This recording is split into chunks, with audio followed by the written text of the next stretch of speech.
ഉയർന്ന ചിന്തയും ലളിത ജീവിതവും ധന്യൻ മാർ ഇവാനിയോസ് തിരുമേനിയുടെ ജീവിതത്തിൽ.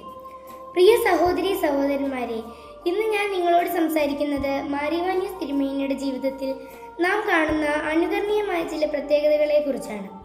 ചരിത്രത്തിന്റെ എല്ലാ കാലഘട്ടങ്ങളിലും മനുഷ്യ സമൂഹത്തിന് നേർപ്പാത കാട്ടുവാൻ ദൈവം ചിലരെ ഒരുക്കാറുണ്ട്.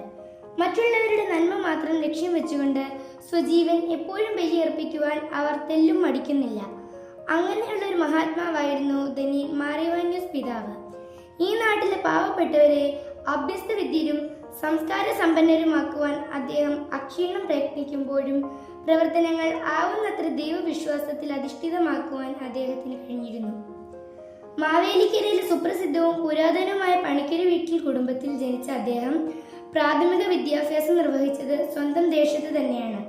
അവിടെ എല്ലാ ക്ലാസുകളിലും ഒന്നാമനായി ജയിച്ച് പി.ടി. ജോർജ് എന്ന ബാലൻ പുലിക്കോട്ട് ദിവന്യാസ്യോസ് തിരുമേനിയുടെ നിർദ്ദേശപ്രകാരം കോട്ടയം പഴയ സെമിനാരിയിൽ പഠനം തുടങ്ങുകയും മെട്രിക്കുലേഷൻ പരീക്ഷ പ്രശംസനീയമായ നിലയിൽ പാസ്സാവുകയും ചെയ്തു. തുടർന്ന് ഗീവർഗീസ് എന്ന പേരിൽ ഷെമ്മാഷനായി തീരുകയും കോട്ടയം CMS കോളേജിൽ നിന്ന് FA പരീക്ഷ പാസ്സാവുകയും മദ്രാസ് ക്രിസ്ത്യൻ കോളേജിൽ നിന്ന് BA MA ബിരുദങ്ങളും നേടുകയും ചെയ്തു. 1908 വൈദികനായി അഭിഷേകം ചെയ്യപ്പെട്ട അദ്ദേഹം MAHN എന്നറിയപ്പെട്ടു. കോട്ടയം MD സെമിനാരി ഹൈസ്കൂളിൽ പ്രിൻസിപ്പലായി നിയമിക്കപ്പെട്ട അദ്ദേഹം ഏതാനും വർഷങ്ങൾക്കു ശേഷം കൽക്കട്ടയ്ക്ക് സമീപമുള്ള സെറാംപൂർ കോളേജിൽ അധ്യാപകനായി ചേർന്നു. 6 വർഷങ്ങൾ അവിടെ ചിലവഴിച്ചു. അത് പുതിയ ചില ഉൾക്കാഴ്ചകൾ ഉണ്ടാകുവാൻ അദ്ദേഹത്തെ സഹായിച്ചു. കത്തോലിക്ക സഭയിൽ സന്യാസ സമൂഹങ്ങൾ ഫലപ്രദമായ മിഷൻ പ്രവർത്തനം നടത്തുന്നത് അദ്ദേഹം കണ്ടറിഞ്ഞു. ഒരു സന്യാസ സമൂഹം യാക്കോബ സഭയിൽ ആരംഭിക്കണമെന്ന ഉദ്ദേശത്തോടെ സ്വദേശത്തേക്ക് മടങ്ങിയ അദ്ദേഹം പെരുന്നാട് മുണ്ടന്മല കേന്ദ്രമാക്കി ബദനി സന്യാസ സമൂഹങ്ങൾ സ്ഥാപിച്ചു. 1925 മാർ ഇവാനിയോസ് എന്ന പേരിൽ അദ്ദേഹം മെത്രാനായി അഭിഷിക്തനായി. ധ്യാനത്തിനും പ്രാർത്ഥനയ്ക്കും സേവനത്തിനും ഭാരതീയ മഹർഷിമാരുടെ ശൈലിയും ദർശനവുമാണ് അദ്ദേഹവും ആശ്രമസ്ഥരും സ്വീകരിച്ചത്.